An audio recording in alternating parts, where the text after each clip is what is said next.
His written study, and we'll be focusing on this particular question in our time together this morning. How should we explain the imprecatory Psalms?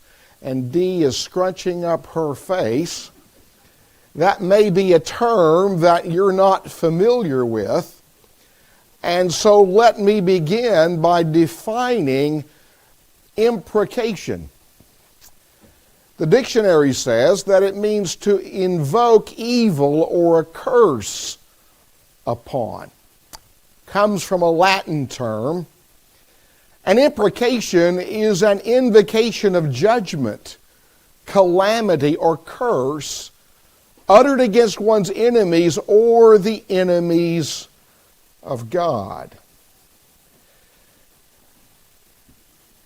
There are several imprecatory psalms that call down curses upon enemies.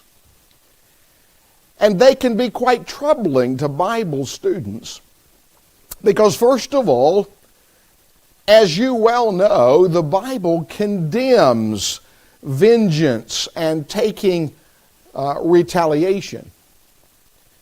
And yet, these imprecatory psalms call down retribution on the enemies. Let me give you some examples of imprecation in the Psalms. In Psalm 58 and verse 6, the psalmist says, "Break their teeth in their mouth, O God. Break out the fangs of the young lions, O Lord." Verse 8, "Let them be like a snail which melts away as it goes, like a stillborn child of a woman, that they may not see the sun." How many of you have seen a snail shriveled up on the sidewalk? When we lived in Louisville, we had snails, and you would see those snails shriveled up on the sidewalk. And the psalmist is saying, let that happen to the enemies. Verse 10, "The righteous shall rejoice when he sees the vengeance. He shall wash his feet in the blood of the wicked." Roger just went like this. Psalm 109, "Let his days be few, and let another take his office. Let his children be fatherless, and his wife a widow. Let his children continually be vagabonds and beg. Let them seek their bread also from their desolate places." Verse 12, "Let there be none to extend mercy to him, nor let there be any to favor his fatherless children." Do you find that troubling?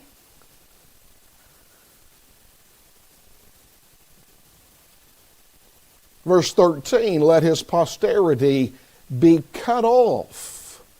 Verse 15, "Let them be continually before the Lord, that he may cut off the memory of them from the earth." And then perhaps the most graphic imprecation in the Psalm, Psalm 137, "Remember, O Lord, against the sons of Edom, the day of Jerusalem, who said, raise it to its very foundation. O daughter of Babylon, who are to be destroyed? Happy the one who repays you as you have served us. Happy the one who takes and dashes your little ones against the rock."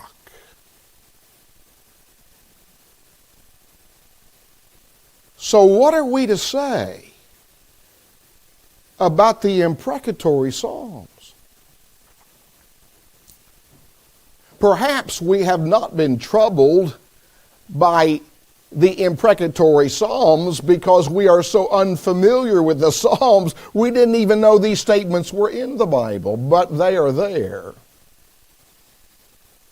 And skeptics and critics of the Bible will sometimes bring this up. The 19th century commentator Albert Barnes had this to say, "Perhaps there is no part of the Bible that gives more perplexity and pain to its readers than this.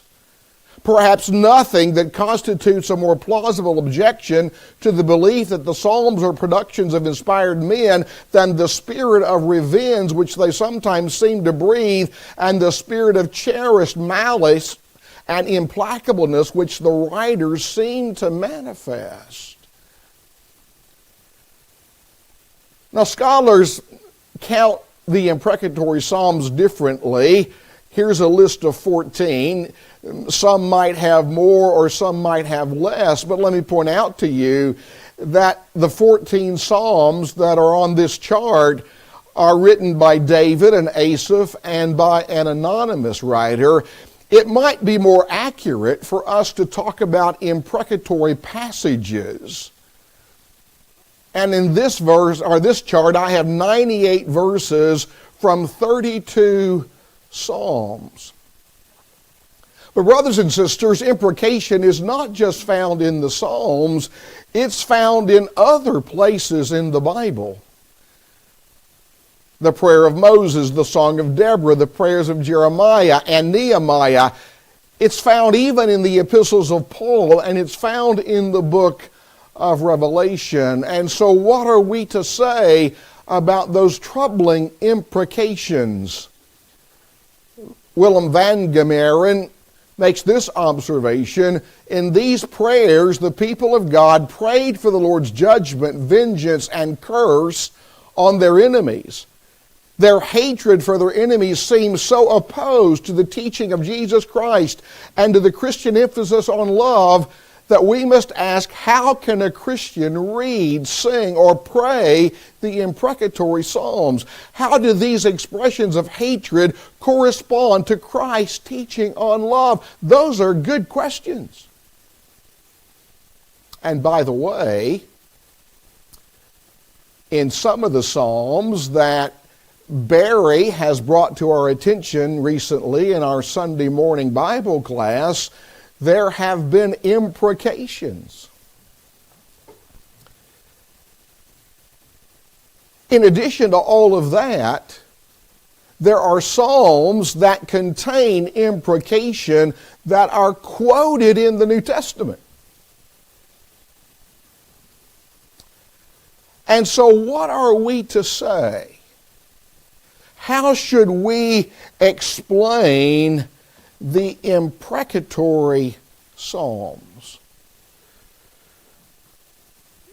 Well, there are several things that I think we can and should notice. First of all, we need to realize that ancient Near Eastern poetry was more graphic and vivid than perhaps the poetry that we are used to. John W. Halley, in his book Alleged Discrepancies of the Bible, says, where we should ask that the divine honor and justice might be vindicated, the Eastern poet would pray that thy foot may be dipped in the blood of thine enemies and the tongue of thy dogs in the same. Ancient Near Eastern poetry was much more graphic than the poetry that we are used to in the West. The commentator Derek Kidner says, here we should notice that invective has its own rhetoric, in which horror may be piled up on horror more to express the speaker's sense of outrage than to spell out the penalties he literally intends. We also need to realize that the imprecation in the Psalms was prompted by great and inveterate wickedness. We're not talking about people calling down a curse because somebody snubbed us or slighted us. No, imprecation in the Psalms was called out because of great wickedness. Kidner says it is fair to point out that the words wrung from these sufferers as they plead their case are a measure of the deeds which provoked them. retribution was called down upon extremely wicked people who had committed heinous acts. For example, in Psalm 79, the psalm begins in verse 1 with these words, "O God, the nations have come into your inheritance. Your holy temple they have defiled. They have laid Jerusalem in heaps. The dead bodies of your servants they have given as food for the birds of the heavens. The flesh of your saints to the beasts of the earth. Their blood they have shed like water all around Jerusalem, and there was no one to bury them." And then skipping down to verse 12, the psalmist says, "And return to our neighbors sevenfold into their bosom their reproach with which they have reproached you, O Lord." Imprecation was called down upon those who had returned evil for good. The psalmist writes in Psalm 109, verse 4 and 5, "In return for my love, they are my accusers, but I give myself to prayer. Thus they have rewarded me evil for good and hatred for my love." Imprecation was called down upon those who oppress the innocent. For example, in Psalm 109, verse 3, the psalmist says, "They have also surrounded me with words of hatred and fought against me without a cause." And then these imprecations were made against the impenitent. Halley is right, I think, when he says there are times when forbearance ceases to be a virtue, when the sense of outraged justice must find expression. Not infrequently, a righteous indignation against evildoers unsheathes the patriot's sword and kindles the poet's lyre. And so imprecation was called down upon those who were guilty of great and inveterate wickedness. In the third place, may I remind you that the God who requires us to love our enemies also requires us to hate evil. The psalmist says in Psalm 97, verse 10, "O you who love Jehovah, hate evil."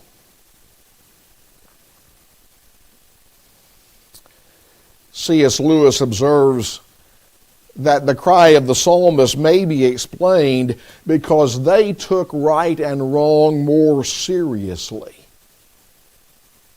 than perhaps we do. It may be that we recoil in holy horror at the imprecations in the Psalms because we're not all that good at hating evil. But to the extent that we tolerate what is wrong, we weaken our allegiance to God.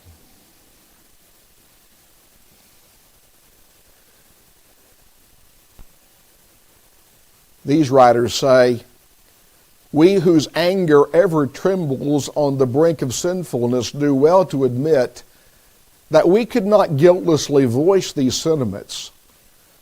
But in doing so, we admit not a greater sanctity, nor a more enlightened conscience than the men of old, but a duller moral perception of the eternal significance of right and wrong, a less clear-cut devotion to God and good, and a failure to include in our portrait of the Lord Jesus Christ the New Testament insistence on the wrath of the Lamb."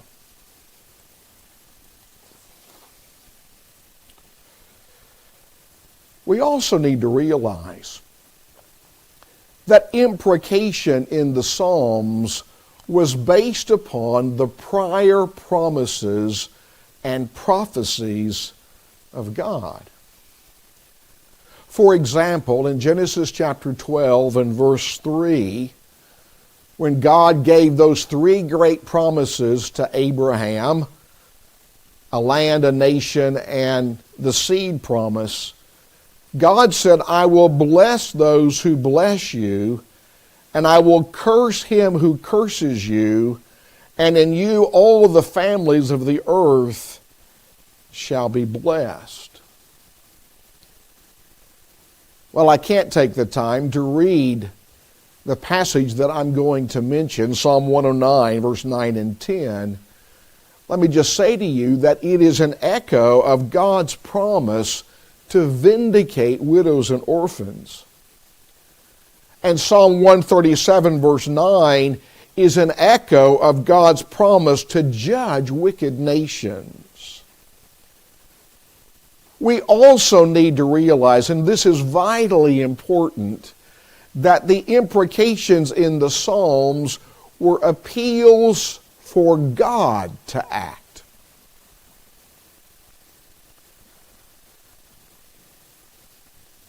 These were the cries of the righteous for God to act to vindicate them. In Psalm 59, verse 1, the psalmist says, Deliver me from my enemies, O my God. Defend me from those who rise up against me. In Psalm 69 and verse 24, the psalmist says, Pour out your indignation upon them, and let your wrathful anger take hold of them. Psalm 137, verse 7, Remember, O Lord, against the sons of Edom, the day of Jerusalem, who said, raise it to its very foundation. In the imprecatory psalms, the psalmists are calling upon God to act. That's vitally important. I would suggest to you that David is a model for our consideration. Because even though David wrote some of the imprecatory psalms, David did not seek revenge personally. He did not do that with respect to King Saul, who was trying to kill him. He started to do that with Nabal. You remember that story. And Abigail stepped in and kept David from making a very serious mistake. And when she did that, David realized that what he was about to do would have been sinful and wrong. And he basically thanked Abigail for keeping him from making a terrible mistake. But David certainly didn't seek revenge for Absalom, and he didn't seek revenge against Shimei. In addition to that, in Psalm 35, we learn that David did good to his enemies. And at Saul's death, David mourned for Saul. David called down God's judgment on inveterate enemies. We also need to realize that the imprecatory psalms are poetic versions of the lex talionis law in the Old Testament. Those words lex talionis mean law of the tooth. It's a Latin term. But it's referring to passages like Exodus 21, Leviticus 24, Deuteronomy 19, where God said that life was to be for life, eye for eye, tooth for tooth, hand for hand, etc., etc. And when you first read those passages, sometimes it strikes us as brutal and vicious, but it was not that way at all. Really, these passages are saying the punishment must fit the crime.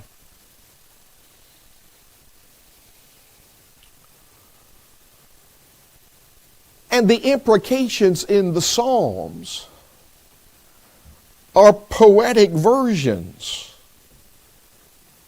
of that. In addition to that, imprecation in the Psalms recognized that God's judgment would and should be administered impartially to all rebellious nations. In other words, these psalmists recognized that if God brought judgment against foreign nations like Thebes and Babylon, God would also judge His people. And if you are familiar with Old Testament history, you know that God did judge the northern kingdom of Israel for its wickedness. And later God brought judgment against the southern kingdom of Judah because of its wickedness. So we might say it this way: what's sauce for the goose is sauce for the gander.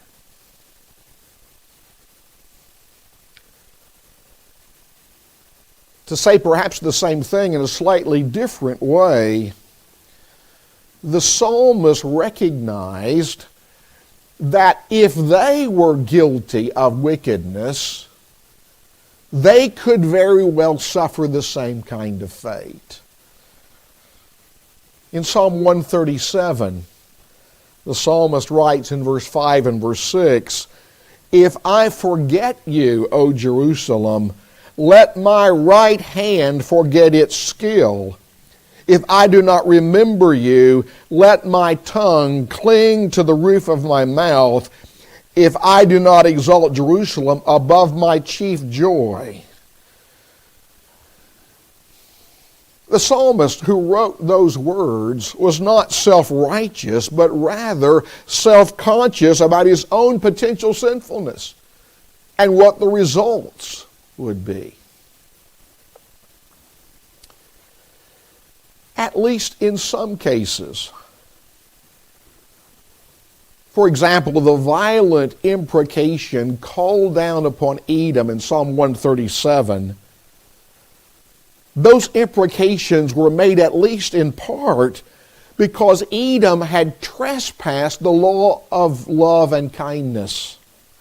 Remember, the Edomites were descendants of Esau, the brother of Jacob, the father of the Israelites. In fact, because of this kinship, Deuteronomy chapter 23 and verse 7 tells us that God commanded the Israelites to treat the Edomites with love, but they did not respond in kind. They rejoiced when Babylon came in and conquered Judah. And since Edom encouraged the Babylonians in their destruction of Jerusalem, they were partakers in that destruction. Accordingly, the lex talionis principle meant that Edom in some sense was culpable and should be destroyed. This is in perfect accord with God's promise to Abraham, "The one who curses you, I will curse." Is it not true that today, when someone violates the law of love and kindness, we mete out the severest punishment? But there's something else that we need to recognize about the imprecatory Psalms, and that is that ultimately the psalmist desired the salvation of the wicked. Listen to what the psalmist says in Psalm 83, beginning in verse 16. "Fill their faces with shame." Now listen to what he says next. "That they may seek your name, O Lord. Let them be confounded and dismayed forever. Yes, let them be put to shame and perish, that they may know that you, whose name alone is the Lord, are the Most High over all the earth. Ultimately, the psalmist was hoping that God's punishment on these wicked nations would result in them coming to know the Lord. There's something else that we need to recognize about punishment, and that is that sometimes God's judgment inevitably leads to suffering by innocent people.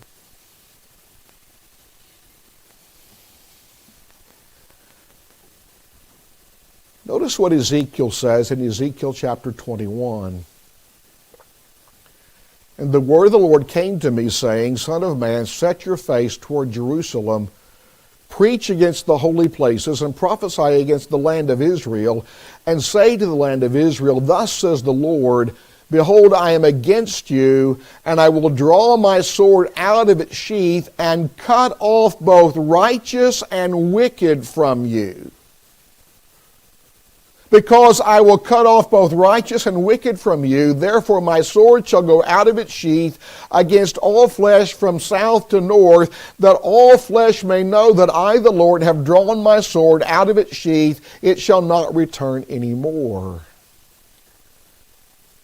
You see, sometimes when God brought judgment, there were righteous people who suffered as a result. Daniel and his three friends, Shadrach, Meshach, and Abednego, were carried away into Babylonian captivity in 605. And in 597, Ezekiel was carried away into captivity. And Jeremiah suffered when the Babylonians came back in 586 BC. Sometimes God can't punish the wicked without the innocent suffering. God's not punishing the righteous. He's punishing the wicked, but sometimes righteous people suffer. We also need to understand that imprecation in the Psalms sprang from hearts that were zealous for God. In Psalm 74, verse 22, the psalmist says, Arise, O God, plead your own cause. Remember how the foolish man reproaches you daily. You see where the psalmist's concern is? He's concerned primarily about God. They were prompted by zeal for the clearing of God's name. In Psalm 109, verse 21, the psalmist says, But you, O God, the Lord, deal with me for your name's sake, because your mercy is good, deliver me. Finally, may I suggest to you, and I realize that we've covered these points rather quickly, but I had limited time. Imprecation in the Psalms is based upon reality.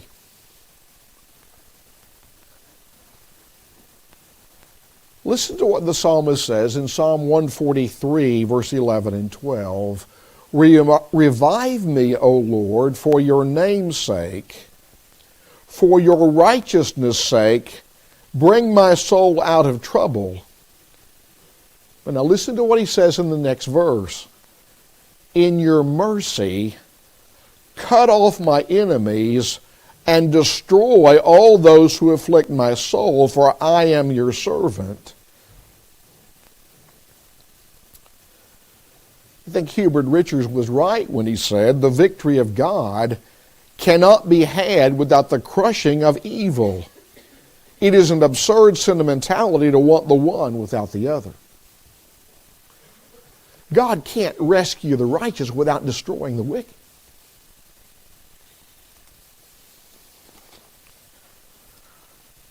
The imprecatory Psalms are indeed troubling at first sight. But I hope that the observations that I've shared with you this morning will help us not to be troubled in the final analysis. Thank you.